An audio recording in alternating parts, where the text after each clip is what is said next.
Simone Winters stood in the hallway of her own home, hand frozen on the doorknob, suitcase still by her feet. She'd caught an earlier flight from Chicago, excited to surprise Trevor for their 5th anniversary. She'd imagined his face lighting up, maybe they'd go to that Italian restaurant he loved, maybe they'd remember why they'd fallen in love in the first place. Instead, she heard his voice drifting from the living room, loud and careless with laughter. "Come on man, seriously," his friend Brandon was saying. "You've been with Bethany for what, 3 years now? When are you going to leave Simone and make it official?" Simone's heart stopped. 3 years? Trevor's laugh was sharp and dismissive. "Leave Simone? Are you insane? That marriage was a business arrangement from day one. My father insisted I settled down to take over the company. Simone looked good on paper. Educated, came from a decent family, ran that little marketing business. She was perfect for the image. But Bethany thinks you're going to marry her," another voice chimed in. "Jackson probably. Marry her?" Trevor's voice dripped with contempt. "I'd rather die. Bethany's fun, she's exciting, but she's not wife material. She's got no connections, no class. She's what you keep on the side, not what you put on your arm at company events." The men laughed. Actually laughed. Simone felt her knees weaken. She pressed her back against the wall, her designer dress suddenly feeling too tight, her breath coming in shallow gasps. 5 years. 5 years of marriage, of trying to be perfect, of supporting his career, of pushing down the nagging feeling that something was wrong. "Does Simone know?" Brandon asked. "Simone? God, no. She's completely clueless. Sweet, really, in a pathetic kind of way. She actually thinks I work late all those nights. She bought me a Rolex last Christmas because she felt bad about how hard I was working." His voice was mocking. "Meanwhile, I'm at the plaza with Bethany, using the bonus Simone's company helped me earn." More laughter. Simone's hands were shaking. Her whole body was shaking. She wanted to burst in there, wanted to scream, wanted to throw something. But something deeper, colder, settled over her instead. A strange calm. "So you're just going to keep both of them forever?" Jackson asked. "Why not? Simone gives me stability and respectability. Bethany gives me everything else. It's the perfect setup. And honestly, Simone's so busy with her little business and trying to be the perfect wife, she'll never figure it out." "You're cold, man," Brandon said, but he was still laughing. "I'm practical," Trevor corrected. "Look, my father forced this marriage on me. Said I needed to be settled to prove I was ready for real responsibility in the company. I did what I had to do. But nobody said I had to be happy about it. Nobody said I had to pretend when it's just us guys." Simone carefully, silently, picked up her suitcase. She backed toward the door, opened it without a sound, and slipped back outside. She stood on her own front porch, the porch of the house she'd helped decorate, helped pay for, helped turn into a home, and felt like she was looking at a stranger's life. Her phone buzzed. A text from Trevor. "Working late again tonight, babe? Don't wait up." She stared at the message. How many times had she gotten this exact text? How many nights had she eaten dinner alone, told herself he was building their future, felt guilty for feeling lonely? Another text came through from her best friend Janelle. "How's Chicago? Land any new clients?" Simone's fingers moved automatically. Trip got cut short. "Can I come over?" "Always. I'll open wine." Simone walked to her car in a daze. She drove across town to Janelle's apartment, barely remembering the route. When Janelle opened the door and saw her face, she pulled Simone inside immediately. "What happened?" And Simone told her. Every word. Every cruel, dismissive, heartbreaking word. Janelle's face went from shock to furious. "That son of a, we're going back there right now. We're going to." "No," Simone said quietly. Her voice sounded strange to her own ears. Flat. Distant. "We're not." "What do you mean we're not?" "Simone, he's been cheating on you for 3 years. He called you pathetic. He said." "I know what he said." Simone looked at her friend. "And I'm not going to give him the satisfaction of a scene. I'm not going to cry and beg and ask him why. I already know why. He told Brandon and Jackson exactly why." "So what are you going to do?" Simone set down her wine glass. For the first time since she'd heard those words, she felt something besides numbness. She felt clear. Focused. "I'm going to erase him from my life." "What?" "He thinks I'm clueless. He thinks I'm pathetic. He thinks I'll never figure it out." Simone's voice was steady now, strong. "He has no idea what's coming." Janelle studied her face, then slowly nodded. "Okay. What do you need?" "A divorce attorney. The best one you know." "I know 3. I'll call them tomorrow." Good. Simone pulled out her phone and started typing. And I need to stay here for a few days. Can I? You can stay as long as you need. Simone sent Trevor a text. Chicago trip extended. Client wants to discuss expansion. Might be here through the weekend. His response came immediately. That's great, babe. Proud of you. Take your time. Of course he was thrilled. More time with Bethany. Simone set her phone down and looked at Janelle. He said I'd rather die than marry her. So I'm going to let him go. Completely. And I'm going to make sure that when I'm done, he understands exactly what he lost. Simone went home Monday morning while Trevor was at work. She moved through the house like a ghost, seeing everything differently now. The photos on the wall, her smiling at the camera while Trevor looked distracted. The wedding album she'd carefully assembled, him checking his phone during the reception. The kitchen where she'd cooked countless dinners that grew cold while she waited. Every detail was evidence of her own blindness. But she wasn't blind anymore. She went to Trevor's home office first. He'd never locked it. Why would he? His trusting, pathetic wife would never snoop. She turned on his computer. Password, Bethany 0517. Her stomach turned. May 17th. She checked her calendar. The date they'd started dating apparently. His email was a goldmine. 3 years of correspondence with Bethany. Hotel confirmations. Receipts for jewelry. Dinner reservations at restaurants he'd told Simone were business dinners. She forwarded everything to her personal email, then deleted the sent messages. The credit card statements were worse. The Plaza Hotel, he'd taken Bethany there 6 times. Tiffany's, a bracelet purchased 2 weeks after their 4th anniversary, when he'd told Simone they should skip gifts this year to save money. A weekend trip to Miami she knew nothing about, billed as a conference. She photographed everything with her phone. In his desk drawer she found a burner phone. Of course he had a burner phone. The text messages made her feel sick. Not just the sexual content, she could handle that strangely, but the casual cruelty. Him complaining about Simone. Calling her boring. Making fun of the anniversary card she'd given him. She copied every message. His calendar showed a pattern. Every Tuesday and Thursday, late meeting, was code for time with Bethany. Some Saturdays were golf with clients. More time with Bethany. She cross-referenced with her own calendar. All the time she'd rearranged her schedule, canceled her own plans, accommodated his busy life. She'd been so stupid. No. She stopped herself. She hadn't been stupid. She'd been trusting. That was different. He'd been the liar. Simone pulled their joint bank account statements. She'd always handled her business finances separately. Her marketing firm was doing well, bringing in nearly $200,000 a year. But they had joint accounts for household expenses and savings. Except the savings account was almost empty. She dug deeper.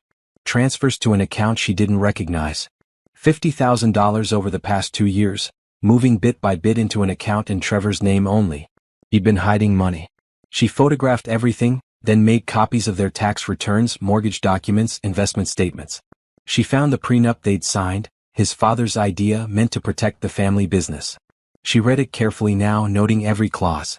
It wouldn't protect him from adultery. It wouldn't protect him from financial deception. Her phone rang. Trevor. Hey babe, how's it going? You coming home tonight? She forced her voice to sound normal. Yeah, I got in this morning. Just catching up on work at home. Great. I've got drinks with a client tonight, but I should be home by 10. Bethany. He had plans with Bethany. No problem. I'll see you then. Love you, he said automatically. She managed and hung up. She couldn't say it back. Couldn't force those words past her lips. Not anymore. Simone spent the afternoon going through their shared files. Photos of them together that she now saw through new eyes. In almost every picture from the past 3 years, he looked impatient or distracted. There was one from last year's company holiday party. She was looking at him with such open affection, and he was looking at his phone. She'd been so desperate to make it work, to be enough, that she'd ignored every sign. By evening she had everything she needed. Emails, texts, photos, financial records, calendar entries. A complete picture of his double life. She backed everything up on a flash drive and stored it in her car. Trevor came home at 10:30, smelling like expensive perfume. Hey babe, he said, kissing her cheek. How was your day? Fine, she said. How were drinks? Oh, you know, boring business stuff. She watched him lie to her face and felt nothing. The pain from 3 days ago had crystallized into something harder, colder. Something focused. I'm tired, she said. Going to bed. I'll be up soon. Just need to check some emails. Of course he did. Probably needed to text Bethany goodnight. Simone lay in bed, staring at the ceiling, her mind racing. Tomorrow she had appointments with all 3 attorneys Janelle had recommended. She'd choose the best one and start the process. But she'd do it quietly, carefully. Trevor thought she was clueless. He thought he was safe. He had no idea that the pathetic, boring wife he'd dismissed had just spent the entire day building the case that would destroy the life he'd built on lies. The first attorney was sharp but aggressive. "We'll take him for everything," she promised, eyes gleaming. The second was kind but soft. "Are you sure you don't want to try counseling first?" The third was perfect. Patricia Monroe was in her 50s, with silver hair and eyes that had clearly seen every trick in the book. She listened to Simone's entire story without interrupting, reviewed the evidence Simone had gathered, and then leaned back in her chair. "You've done excellent work documenting everything," Patricia said. "Most people come in here emotional and empty-handed. You came prepared." "I spent 15 years building my business," Simone said. "I know how to build a case." "Good. Because here's what we're going to do." Patricia pulled out a legal pad. "First, we're going to protect your assets. You said your business accounts are separate." "Completely. My company is in my name only. The business account, the business credit card, everything." "Excellent. Keep it that way." "Now, the joint accounts, how much is in there currently?" "About 20,000 in checking. The savings is almost depleted, but that's his doing. Take half of what's in checking. Move it to your personal account. You're entitled to it and we need to protect your access to funds. Do it today." Simone nodded, making notes. "Second, start looking for your own place. Don't sign anything yet, but have options ready. When we file, you'll want to move out quickly. I've already been looking. There's a condo downtown near my office. I can pay cash from my business reserves." Patricia smiled. "You really are prepared. Now the hard part. Until we file, you need to act completely normal. Can you do that?" Simone thought about the past week. Coming home every night. Sitting across from Trevor at dinner. Listening to him talk about his day, knowing every third sentence was probably a lie. Smiling when he kissed her goodnight. Saying nothing when he claimed another late work night. "Yes," she said. "I can do that. It won't be easy. Most people crack. They confront, they cry, they tip their hand. I won't." Patricia studied her. "I believe you." "Okay. We'll need about 2 weeks to prepare everything. In the meantime, document anything new. If he takes another trip, if there are more suspicious charges, if anything happens that seems relevant." "I will." "And Simone?" Patricia's voice softened slightly. "Take care of yourself. Get a therapist if you need one. Lean on your friends. This is going to be one of the hardest things you've ever done, and you're going to have to do most of it in silence." That afternoon, Simone transferred $10,000 to her personal account. Then she went to see the condo downtown. Floor-to-ceiling windows, modern kitchen, a second bedroom perfect for a home office. The building had security, a gym, underground parking. "I'll take it," she told the realtor. "Don't you want to think about it? Talk to your husband?" "I'm getting divorced," Simone said simply. "And I don't need to think about it." She wrote a check for the deposit. That evening she cooked Trevor's favorite meal, steak, roasted potatoes, asparagus. She'd always been a good cook. Another thing he took for granted. "This is amazing," he said. "What's the occasion?" "No occasion. Just felt like cooking." He smiled at her, that charming smile that had once made her heart race. Now she just saw the lie behind it. "You're the best, you know that?" She said nothing, just cleared the plates. Later, while he was in the shower, she checked his burner phone. New messages from Bethany. "When are you going to tell her about us?" And, "I'm tired of being your secret." Trouble in paradise. Simone took screenshots. The next 2 weeks were surreal. She went to work every day, managing her team, meeting with clients, landing a major new contract with a tech startup. She came home every evening, made dinner, asked about Trevor's day. She did laundry. She smiled for photos at his colleague's birthday party. She boxed up her grandmother's jewelry, the only things in the house she truly cared about, and moved them to a storage unit. She quietly began packing her personal items. Things Trevor would never notice were gone. Books, photo albums from before they met, her college diplomas, important documents. She changed her passwords on everything. Social media, email, bank accounts, credit cards. She updated her will, removing Trevor as beneficiary and executor. She met with her business attorney to ensure her company was completely protected. If anyone comes after Winter's marketing group during divorce proceedings, what happens? It's a separate entity established before your marriage with no marital funds invested. It's protected. But we'll add extra documentation just to be safe. She had coffee with Janelle every other morning just to maintain her sanity. How are you doing this? Janelle asked. How are you so calm? I'm not calm, Simone admitted. I'm furious. But fury is useful. It keeps me focused. She hired movers for 2 weeks out, scheduled for a Tuesday afternoon when Trevor would be at work. She gave notice at the condo that she'd be moving in at the end of the month. She found a therapist, Dr. Raymondson.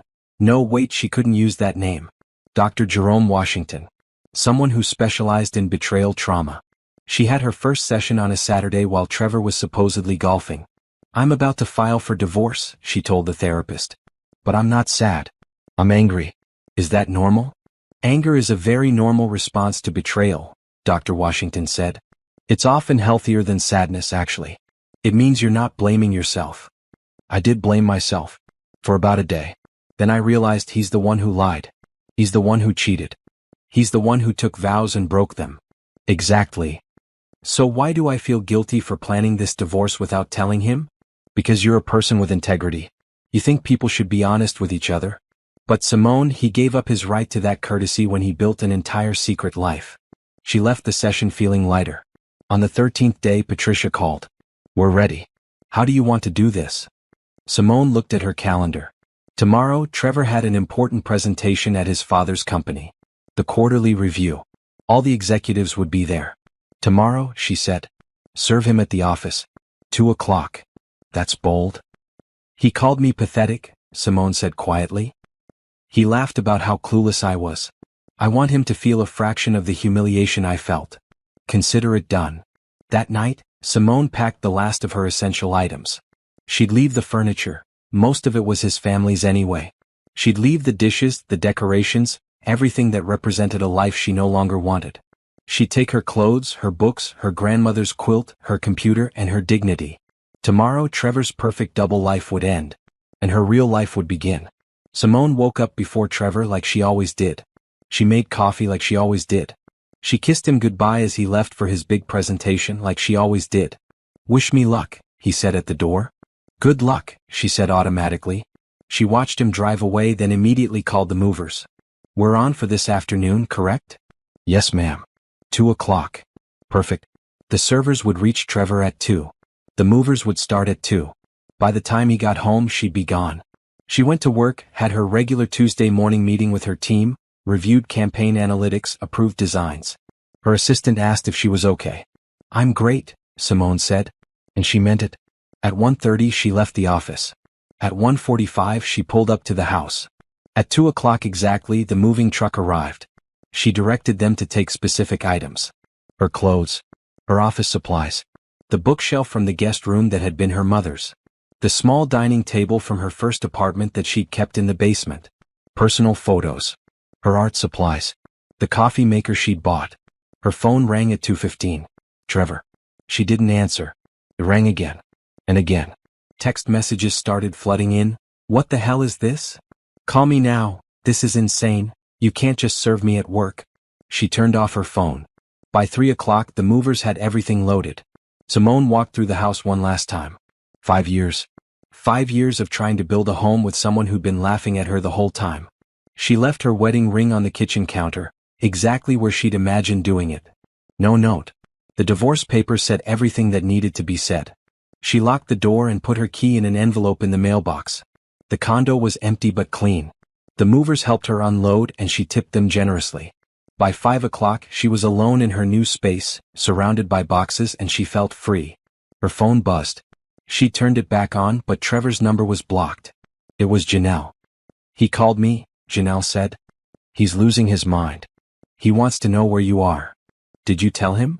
I told him to talk to his attorney. Are you okay? I'm perfect. At 6 o'clock, someone buzzed her apartment. Security called up. Ma'am, there's a Trevor Winters here to see you. Tell him I'm not available and he's not welcome in this building. Yes, ma'am. He tried calling from different numbers. She blocked each one. He sent emails. She set up a filter to send them directly to trash. Patricia called at 7. He's freaking out. His attorney already called me. He wants to talk. No. That's what I told them. They're claiming you blindsided him. He blindsided me when he started sleeping with someone else 3 years ago while telling his friends I was pathetic. Agreed. They're going to try for reconciliation counseling. Absolutely not. That's what I figured. I'll shut it down. How are you doing? I'm unpacking my new life. Simone ordered pizza, put on music, and started organizing her space. She hung her clothes in a closet that was entirely hers. She set up her home office with a view of the city. She arranged her books on her mother's bookshelf. Around 9, Janelle showed up with wine and a housewarming plant. You did it, Janelle said, looking around the empty but hopeful space. I did it. How do you feel? Simone thought about it. Lighter. Like I've been carrying something heavy for 5 years and I finally put it down. They sat on the floor. Simone didn't have furniture yet, and drank wine from coffee mugs. He came to my place too, Janelle admitted. Demanded to know where you were. I told him if he didn't leave I'd call the police. Thank you. He was crying. Saying he made a mistake. That he loves you. Simone laughed, a harsh sound. He loves me? He told his friends he'd rather die than marry his mistress because she wasn't good enough, but he was perfectly happy to keep me as the respectable wife while he had his fun. I know. He doesn't love me. He loves what I represented. Stability. Respectability. The perfect image. What did his father say? I heard the divorce papers were served right before the quarterly review. I don't know and I don't care. That's Trevor's problem now. Her new email account, the one Trevor didn't know about, had a message from Patricia. Trevor's attorney is requesting a meeting. They want to discuss terms. I assume you want me to handle this? Simone replied, handle everything. I don't want to see him or speak to him. Communication through attorneys only. She slept that night on an air mattress in her new bedroom, windows open to the city sounds, and didn't dream at all. The next morning she went to work as usual. Her team noticed something different about her. You seem energized, her assistant said carefully. I am. Let's talk about the Henderson campaign. I have some new ideas. Trevor tried to show up at her office around lunch. Her receptionist, briefed the day before, stopped him at the door. I'm sorry, Mr. Winters, but Ms. Winters isn't available. I'm her husband. I'm aware. And I'm calling security. He left before security arrived, but not before causing enough of a scene that several of her employees noticed. Simone called Patricia. He came to my workplace. Can we do something about that? I'll have a strongly worded letter sent immediately. If he does it again, we can pursue a restraining order. Good. For the next week, Trevor tried everything. He sent flowers to her office. She had them donated to a hospital. He sent letters to her condo. She returned them unopened. He tried to contact her through old mutual friends. She told everyone the same thing. Communication through attorneys only. His attorney offered a settlement. She could keep her business, he'd keep the house, they'd split other assets 50-50. Absolutely not, Simone told Patricia. He committed adultery. He hid money. I want the full settlement outlined in the prenup for infidelity. That's substantial. I know. I read the prenup he was so confident I'd never need to use. Trevor's father called her office. She didn't take the call. He showed up at her building. Security didn't let him up. You're destroying my son's reputation, he said through the intercom. Your son destroyed his own reputation, she replied and disconnected. 2 weeks after filing, Simone bought furniture. A comfortable couch. A real bed. A dining table for 4. She was building a life, piece by piece, that was entirely hers. And Trevor was realizing, finally, that his pathetic, clueless wife had outplayed him at every turn. The first crack in Trevor's perfect facade came from an unexpected source, Bethany. Janelle heard it through the social gossip chain and called Simone immediately. You're going to love this. Bethany found out about the divorce. And? She showed up at Trevor's office. Apparently, she thought this meant they could finally be together. You know, since he was finally free. Simone could picture it. Bethany, excited, probably wearing something expensive that Trevor had bought her, ready to step into the role of the official girlfriend. What happened? He told her they needed to cool things off. That the divorce was complicated and he needed to focus on protecting his assets. Translation: he can't afford her anymore and his reputation is in the toilet. How did she take it? Not well. She caused a huge scene. Security had to escort her out. But here's the best part. She's been texting all their mutual friends about how Trevor used her. How he promised her everything and lied. Simone felt a small, cold satisfaction. Karma. It gets better. Trevor's father demoted him. Apparently, the divorce scandal was bad enough, but having his mistress make a scene at the office was the final straw. Trevor's no longer being groomed for the CEO position. Good. The second crack came from Trevor's social circle. People who'd smiled at Simone at parties, who'd known about Bethany, who'd said nothing. They started calling her. She didn't answer. But they left messages. Simone, it's Rachel. I just wanted to say I'm so sorry. I didn't know it was serious between Trevor and Bethany. If I'd known. Delete. Simone, it's Brad. Look, I know things are messy right now, but Trevor's really struggling. His dad basically exiled him to the satellite office in Newark. Maybe you could talk to him. Delete. Simone, it's Nicole. I heard what happened and I just want you to know that I always thought you were too good for him. That one made her laugh. Where was Nicole's opinion 3 years ago? Delete. Patricia called with updates. Trevor's attorney is getting desperate. They're offering you the house, $100,000 in cash, and he'll cover all legal fees. What does the prenup say I'm entitled to? Given the proven adultery and the hidden assets we discovered, you're entitled to the house, half of all marital assets including his trust fund distributions and significant alimony. Then that's what I want. It's going to be a fight. I have time. The third crack came from Trevor himself. He started showing up places he knew she'd be. Her favorite coffee shop. The gym she went to. The restaurant where she had business lunches. After the fourth coincidental meeting, she called Patricia. I want a restraining order. He hasn't threatened you. He's harassing me. He's showing up at places he knows I'll be. He's trying to force interactions. Keep a log. Every time you see him, where and when. If we can establish a pattern, we can get a temporary order of protection. Simone started documenting everything. Trevor outside her building at 7 in the morning. Trevor at the coffee shop where she got her morning latte. Trevor in the parking lot at her office building. She also started noticing he looked terrible. His suits were wrinkled. His hair was messy. He had bags under his eyes. She felt nothing. The fourth crack was financial. Trevor had been living beyond his means, funding his lifestyle with Bethany through a combination of bonuses, trust fund distributions, and credit. With his demotion, the bonuses dried up. With the divorce, the trust fund was being held up in legal proceedings.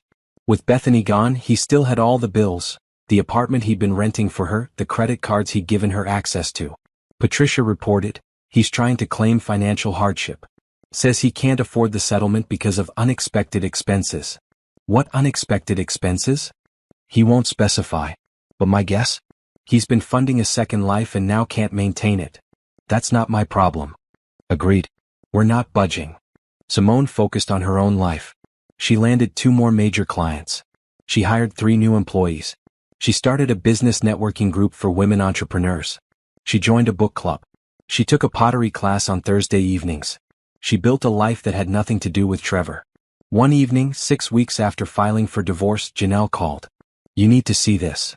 It was a social media post from one of Trevor's friends. A photo from a bar, Trevor in the background, clearly drunk, with the caption, "Bros going through it." The comments were a mix of sympathy and gossip. Heard his wife took him for everything. Heard his dad cut him off. Heard the side chick dumped him too. Maybe he shouldn't have cheated. Simone stared at the photo. This was the man who'd called her pathetic? Who'd laughed about how clueless she was? Who'd said he'd rather die than marry someone like Bethany, but had kept Simone around for appearances? He looked pathetic now. And she felt nothing. Not satisfaction, not pity, not anger. Nothing. You okay? Janelle asked. I'm fine. Actually, I'm meeting a potential client in 20 minutes. I need to go. A client at 8 p.m.? Networking event. Chamber of Commerce thing. Look at you, out here building an empire while he falls apart. Simone smiled. That's exactly what I'm doing. At the networking event, she connected with a software company looking for a marketing overhaul. The owner was sharp, asked good questions, seemed impressed with her portfolio. I like your approach, he said. It's strategic, thoughtful. Not flashy but effective. That's my specialty, Simone said. Building real results, not just pretty campaigns. I'm Garrett Mitchell, he said, extending his hand. Simone Winters. Winters Marketing Group, I've heard good things. They talked shop for 20 minutes. He asked insightful questions about analytics, customer retention, brand consistency. She found herself enjoying the conversation, the intellectual challenge of it. "We should set up a formal meeting," Garrett said.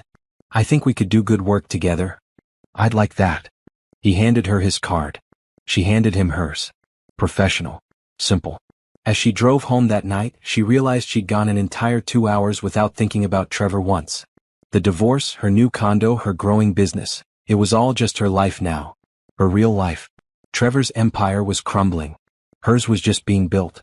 3 months after filing for divorce, Simone's business had grown beyond her projections. The tech startup she'd landed became a flagship client, leading to referrals from 3 other companies. She moved Winter's marketing group to a larger office space with room for her expanding team. "This is incredible," her assistant Jordan said, looking around the bright, modern office. Floor-to-ceiling windows, an open workspace, a conference room with a view. "We earned it," Simone said. "Every single one of us worked for this." She'd hired carefully. People who shared her values: integrity, excellence, authenticity. Her team was small but mighty. Jordan handling operations, Christina on design, Marcus. No, she needed a different name. Her team was small but mighty. Jordan handling operations, Christina on design, Andre on analytics, and 2 new junior account managers. The divorce was still ongoing. Trevor's attorney kept trying to negotiate down, claiming Trevor couldn't afford the settlement. Patricia was relentless. "He has a trust fund worth over $2 million, Patricia told the judge at a hearing Simone didn't attend. "He has investments, he has a salary of $200,000 a year even after his demotion. He can afford this settlement. What he can't afford is the lifestyle he was maintaining with his mistress." The judge was not sympathetic to Trevor. Simone started therapy regularly, every Tuesday morning before work. Dr. Washington was helping her process not just the betrayal, but the years of making herself smaller, quieter, more accommodating. "You said you used to paint," Dr. Washington noted during one session. "When did you stop?" "I don't know. Early in the marriage?" Trevor said the paint smell gave him headaches. "And I was busy building the business. I just stopped making time for it." "Would you like to start again?" That weekend, Simone bought art supplies. Canvas, brushes, oils, acrylics. She set up an easel in the corner of her living room. She didn't paint anything specific at first, just colors and shapes. But it felt good. Like reclaiming a part of herself she'd forgotten existed.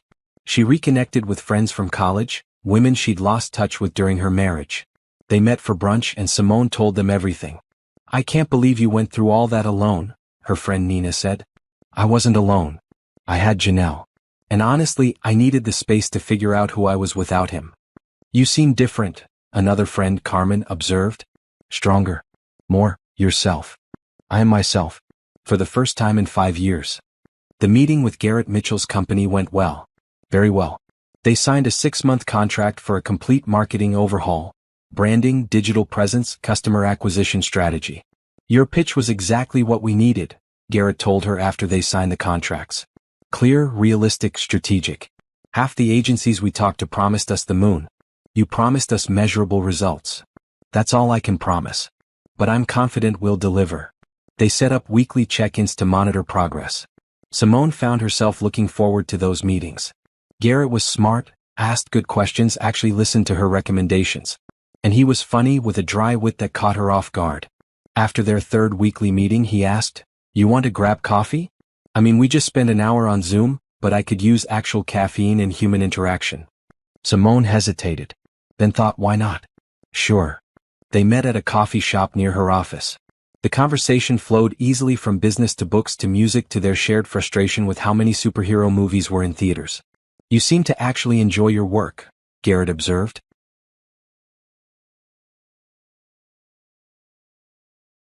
"I do. I built this company from nothing. Every client, every employee, every success, it's mine. That must be satisfying." "It is." She paused. "I'm going through a divorce. Just so you know." "It's not. I mean, we're not dating or anything, this is just coffee. But I believe in being upfront." "I appreciate that. For what it's worth, I went through a divorce 3 years ago. So I get it." "What happened?" "If you don't mind me asking." "We got married too young. Wanted different things. She wanted to move back to her hometown, have kids right away. I wanted to build my company, stay in the city. We tried to compromise, but you can't really compromise on fundamental life goals." "That's mature of you. We're actually still friends. Grab lunch a few times a year." Check in. Simone tried to imagine that, being friends with Trevor after everything. Impossible. That's not going to be my situation, she said. My ex. Well, let's just say there's no friendship in our future. Fair enough.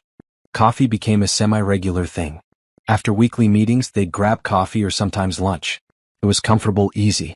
Simone found herself laughing more, relaxing more. Janelle noticed. You're smiling at your phone. Is that Garrett? We're just friends. Business associates. Wow.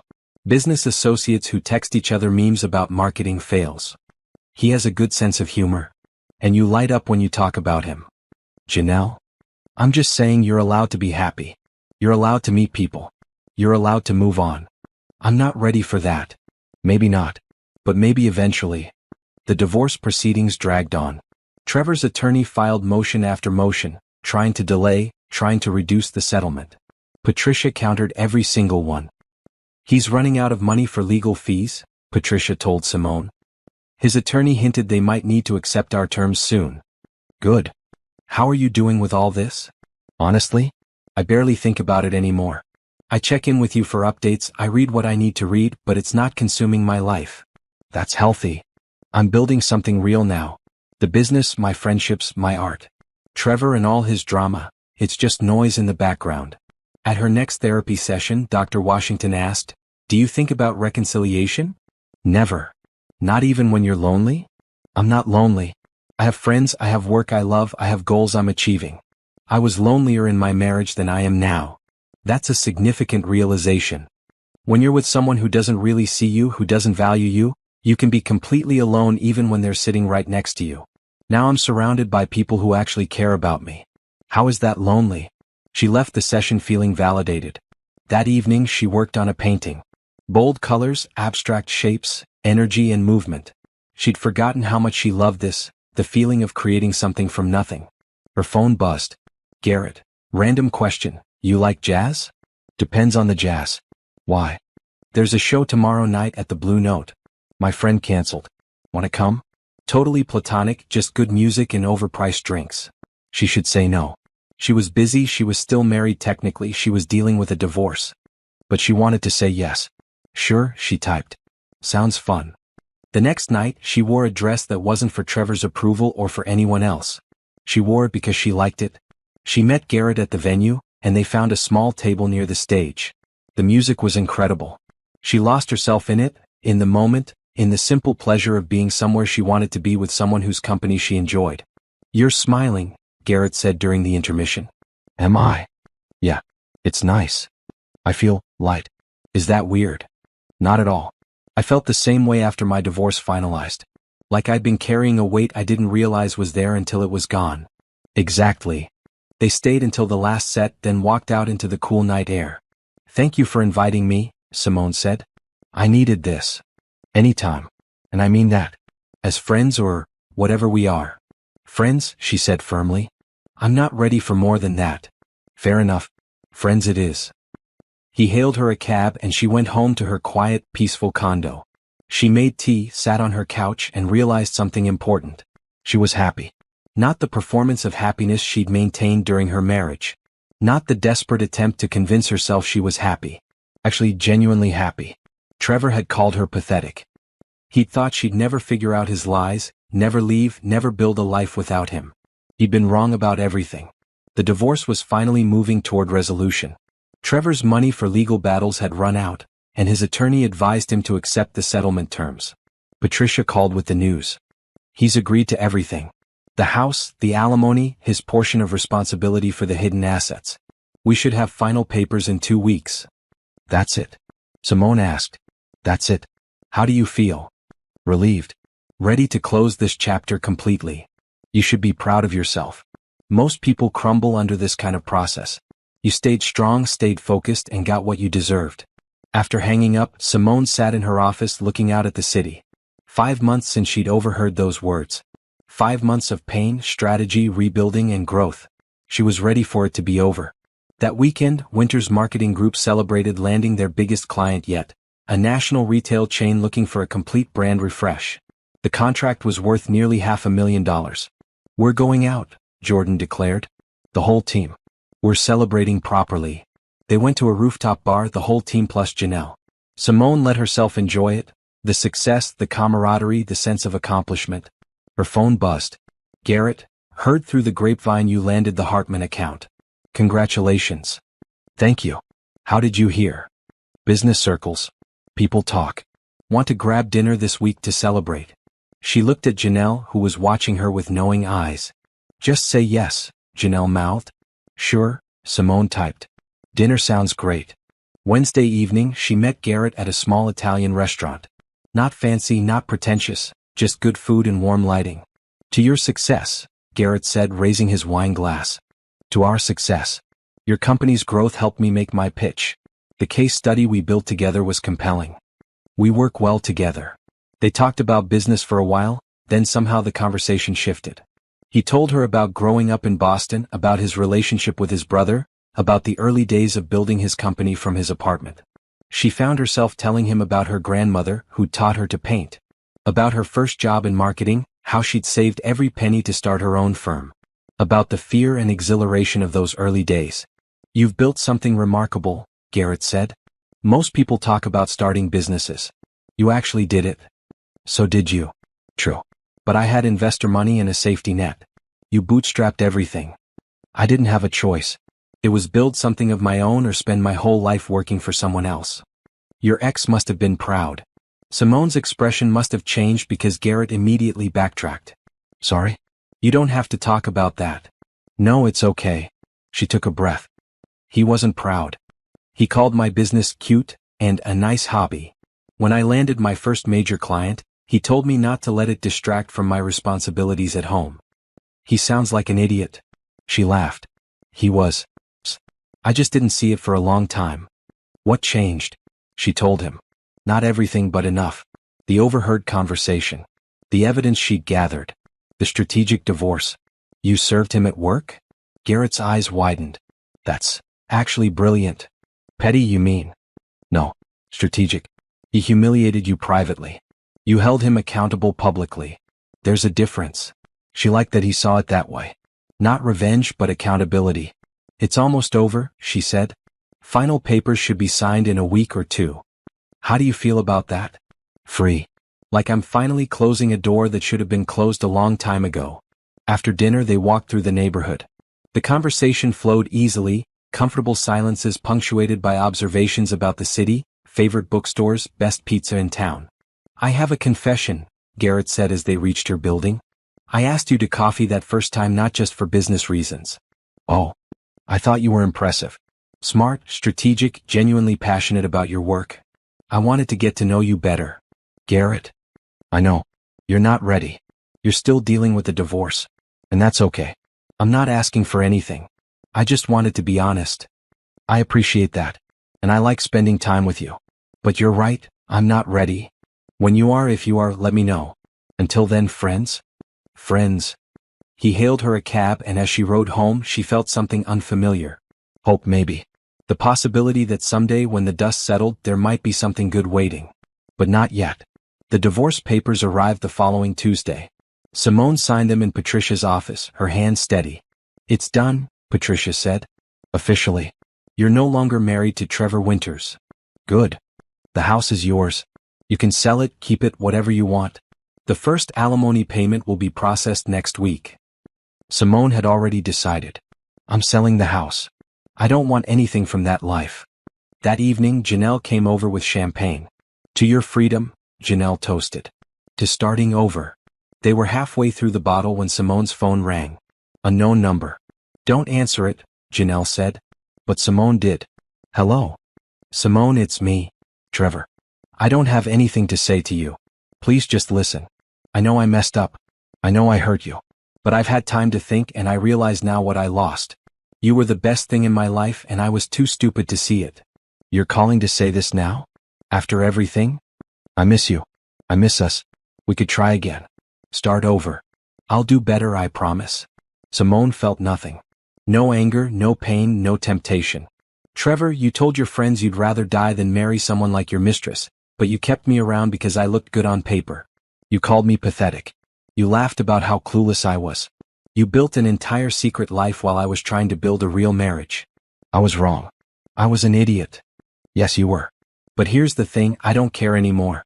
I don't care about your regrets or your realizations. I don't care that you're sorry or that you finally figured out what you lost. I'm done. Simone. I'm happier now than I ever was with you. I have a business that's thriving. I have friends who actually value me. I have a life that's completely mine. Why would I give that up to go back to someone who made me feel small? I'll change. No, you won't. But even if you did, it wouldn't matter. I don't want you anymore. I don't love you. I don't even think about you except when you force me to, like right now. You're making a mistake. The only mistake I made was staying as long as I did. Goodbye, Trevor. Don't call me again. She hung up and blocked the number. Janelle was staring at her. That was, wow. I meant every word. I know. That's what makes it so good. Simone felt lighter. That was the closure she needed, not from him but from herself. The final confirmation that she'd made the right choice, that she was exactly where she was supposed to be. Her phone buzzed. Garrett. Random thought. There's a new art exhibit opening Saturday. Want to check it out? She smiled. I'd love to. The art exhibit was stunning. Modern pieces mixed with classical techniques, bold colors and experimental forms. Simone stood in front of a massive abstract canvas, studying the layers of paint, the way the artist had built depth through color. You're really into this one, Garrett observed. I used to paint. I'm trying to get back into it. Really? I'd love to see your work sometime. It's not that good. I'm rusty. I doubt that. They spent 2 hours wandering through the gallery, discussing pieces they loved and pieces they didn't understand. It was easy, comfortable. At one point, Garrett's hand brushed hers as they reached for the same exhibit description, and Simone felt a flutter of something she wasn't ready to name. Not yet. Monday morning, her assistant Jordan looked worried. There's someone here to see you. He doesn't have an appointment. Who? Trevor Winters. He says he won't leave until you talk to him. Simone's jaw tightened. Call security. Are you sure? Absolutely. And Jordan? If he shows up again, don't even tell me. Just call security immediately. 20 minutes later, Patricia called. Trevor showed up at your office? Security escorted him out. How did you know? Because his attorney just called me, furious. Apparently, Trevor is struggling with the separation and just wants to talk to you. I don't care what he's struggling with. I told him on the phone last week that I'm done. I meant it. I'll file for a restraining order today. This is harassment. That afternoon, flowers were delivered to Simone's office. 24 roses with a card. I'm sorry. Please give me another chance. She had Jordan donate them to a nursing home. The next day, more flowers. She donated those too. On Wednesday, a package arrived, expensive jewelry, a bracelet from Tiffany's. The same store where he'd bought gifts for Bethany. She sent it back unopened. Trevor started showing up places again. Outside her building in the morning. At the coffee shop near her office. At the gym. Simone documented everything, photographing him each time, noting the date and time. She sent it all to Patricia. This is more than enough for a restraining order, Patricia said. I'm filing today. He'll be served by end of week. Thursday evening, Simone had dinner plans with Garrett. He'd found a new Thai restaurant he wanted to try. She was looking forward to it, a bright spot in an increasingly frustrating week. She was getting ready when her doorman called up. Ms. Winters, there's a Trevor Winters in the lobby. He says he needs to speak with you urgently. Don't let him up. If he doesn't leave, call the police. Yes, ma'am. 10 minutes later, her phone rang. The doorman again. He's refusing to leave. We've called the police. Thank you. She texted Garrett, running late. Ex-husband drama. We'll explain later. Take your time. I'm here when you're ready. The police arrived and removed Trevor from the building. The doorman called to confirm. He's gone, Ms. Winters. And we've added him to the ban list. He won't be allowed in the building again. I appreciate it. By the time she met Garrett, she was shaking with anger. You okay? He asked immediately. She told him what had happened. All of it, the flowers, the jewelry, the stockings showing up at her building. That's not okay, Garrett said quietly. That's not romantic or persistent. That's harassment. I know. My attorney is filing a restraining order. Good. Have you thought about increasing your personal security? At least until this settles down? I hadn't, but that's smart. I'll look into it. Dinner help. Garrett kept the conversation light, made her laugh, distracted her from the stress. By the time they finished, she felt calmer. Thank you, she said as they walked out. I needed this. Anytime. And Simone? If you ever feel unsafe, call me. Day or night. I mean that. I will. The restraining order was granted on Friday. Trevor was legally required to stay at least 500 feet away from Simone, her home, and her business. He violated it on Monday. He sent an email to her work account. This is insane. I just want to talk to you. Why are you being so cruel? Patricia forwarded it to the police. Trevor was charged with violation of a restraining order. Then he tried a different approach. He contacted Simone's clients.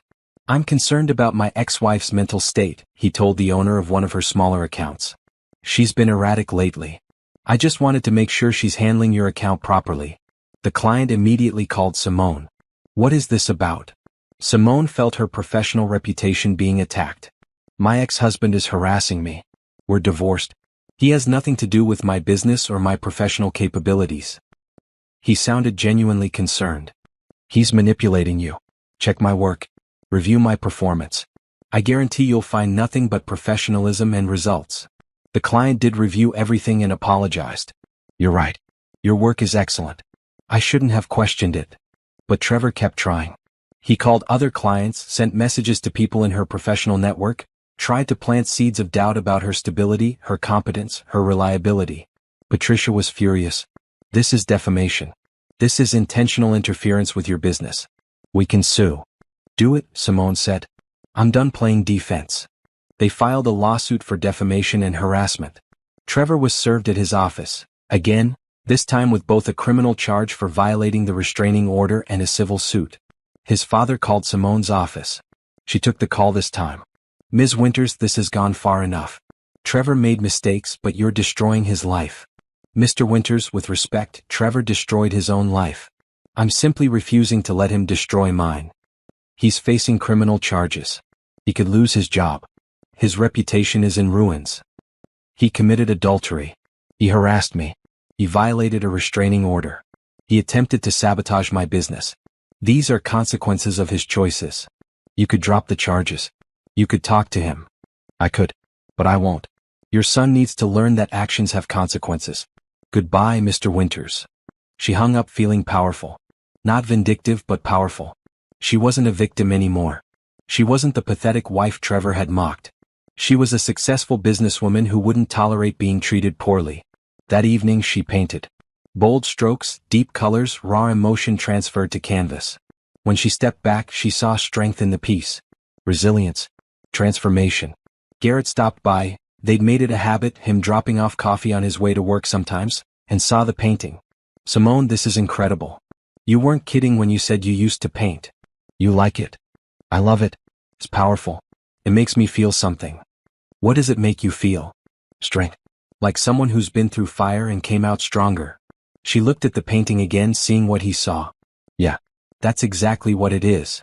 The court date for Trevor's restraining order violation was set for early December. Simone didn't attend. Patricia represented her interests. But she got a full report afterward. He showed up looking terrible, Patricia said over the phone. Unshaven, wrinkled suit. Very different from the polished executive I first met. What happened? The judge was not sympathetic. Trevor tried to claim he was just trying to reconcile with his wife. The judge pointed out that you're divorced, you have a restraining order, and reconciliation requires both parties to be willing. And 6 months probation, mandatory counseling, and if he violates the order again, he'll face jail time. The judge also ordered him to cease all contact with your business associates and clients. Good. The defamation suit is still proceeding. His attorney is trying to settle. I'm listening. They're offering $50,000 and a public apology. Simone thought about it. The money didn't matter, her business was thriving. But the public apology would set the record straight with anyone Trevor had tried to poison against her. I want $100,000 and a very specific apology that acknowledges he lied about my professional competence and mental stability. I'll counter with that. A week later, Trevor's attorney agreed.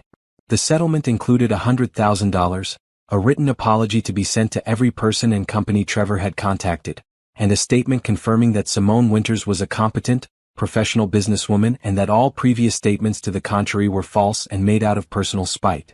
It's done, Patricia said when the papers were signed. You've won. Completely. I know. And she did know. Not just legally but in every way that mattered. Her business was succeeding beyond her initial goals. She'd rebuilt her life exactly the way she wanted it.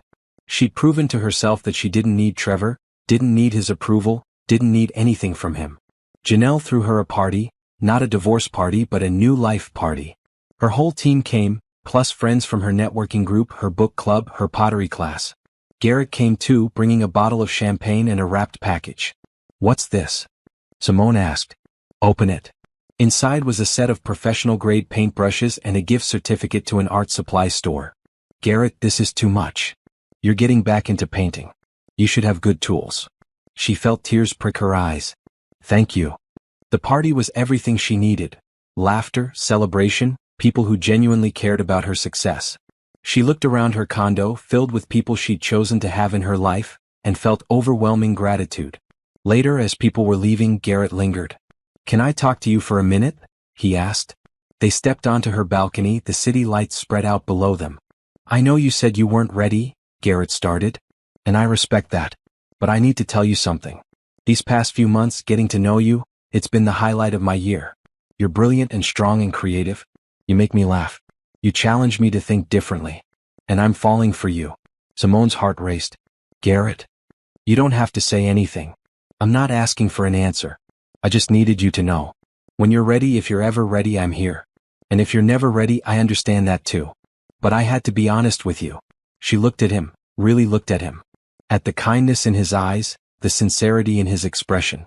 At the way he'd shown up for her, consistently, without pressure, without agenda. Just genuine care and interest. "I'm scared," she admitted. "The last time I trusted someone, I trusted the wrong person. He made a fool of me." "He didn't make a fool of you. He made a fool of himself. And I'm not him." "I know you're not. But I need more time.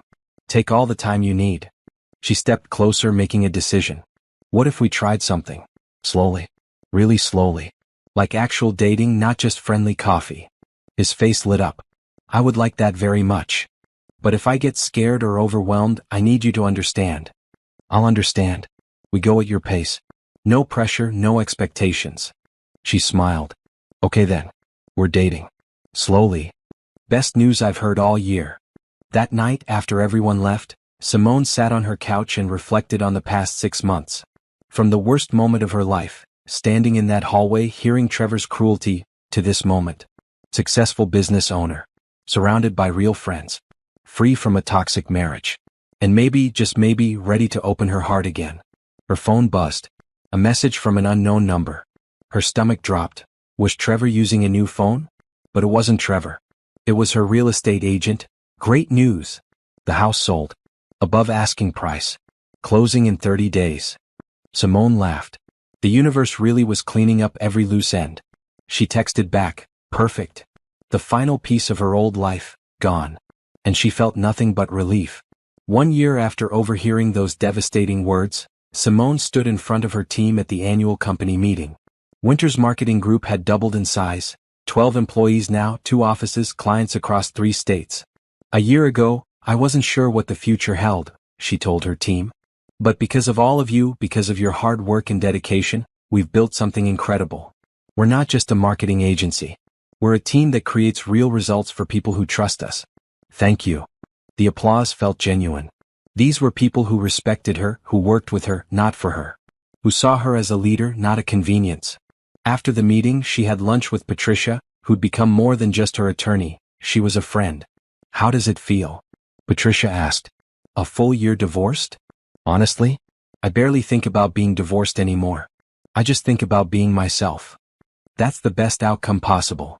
"I heard Trevor got married again," Simone said, not because she cared but because it was interesting news. "He did. 3 months ago. Another business arrangement, from what I understand. Her family has connections he needs. Some people never learn." "No, they don't. But you did. You learned, you grew, and you built something amazing." That evening, Simone had dinner plans with Garrett. They'd been dating for 6 months now, real dating, taking it slow like she'd asked. He'd been patient, respectful, never pushing for more than she was ready to give. He picked her up at 7 and they drove to a new restaurant by the water. "I have something to tell you," she said over dinner. He looked nervous. "Okay. I've been holding back. Not consciously, but I've been protecting myself. Keeping part of myself separate just in case. I understand. But I don't want to do that anymore. You've shown me consistently that you're trustworthy. That you care about me, not what I can do for you or how I look on your arm. You see me. The real me. I do see you. And I like what I see. So I'm ready. To really try this. No holding back, no safety nets. I'm all in. His smile was brilliant. Yeah. He reached across the table and took her hand. I'm all in too. Have been for a while. They talked about the future, tentatively, hopefully. Places they wanted to travel. Books they wanted to read. Goals for their businesses. Nothing concrete, nothing rushed, just possibilities. After dinner, they walked along the waterfront. The city lights reflected on the water, the air was crisp and clean. I'm happy, Simone said, almost surprised by her own words. You should be. You've earned it. No, I mean really happy. Not performing happiness, not forcing myself to believe I'm happy. Actually, genuinely happy. That's because you built a life that's actually yours. She stopped walking and looked at him. Thank you. For what? For being patient. For being kind. For showing me that not all men are like Trevor. Trevor was an idiot. You know that, right? I do now. He kissed her then, soft and sweet, and Simone felt something she hadn't felt in years. Hope. Real, solid hope for the future. A month later, at her business anniversary party, Simone looked around at everything she'd built. Her team was laughing, networking, celebrating. Her office was beautiful and professional. Her clients were happy and loyal. Her friends were real and supportive. Janelle found her on the balcony taking a moment alone. You did it, Janelle said. You really did it. We did it. I couldn't have survived that first night without you. Sure you could have. But I'm glad you didn't have to. They stood together looking out at the city. You ever hear from Trevor? Janelle asked. No. And I hope I never do. Heard through the grapevine that his new marriage isn't going well. Not my problem. Not your problem, Janelle agreed. You know what is your problem? Your boyfriend is inside being charming to your entire staff. Simone laughed. He is good at that. He's good for you. He is. She went back inside, found Garrett talking to Andre about analytic strategies. He looked up when she approached and his whole face brightened. There she is. I was just telling Andre about that crazy campaign we collaborated on. The one that tripled their customer engagement in 2 months? Simone said. That's the one. The party continued late into the night.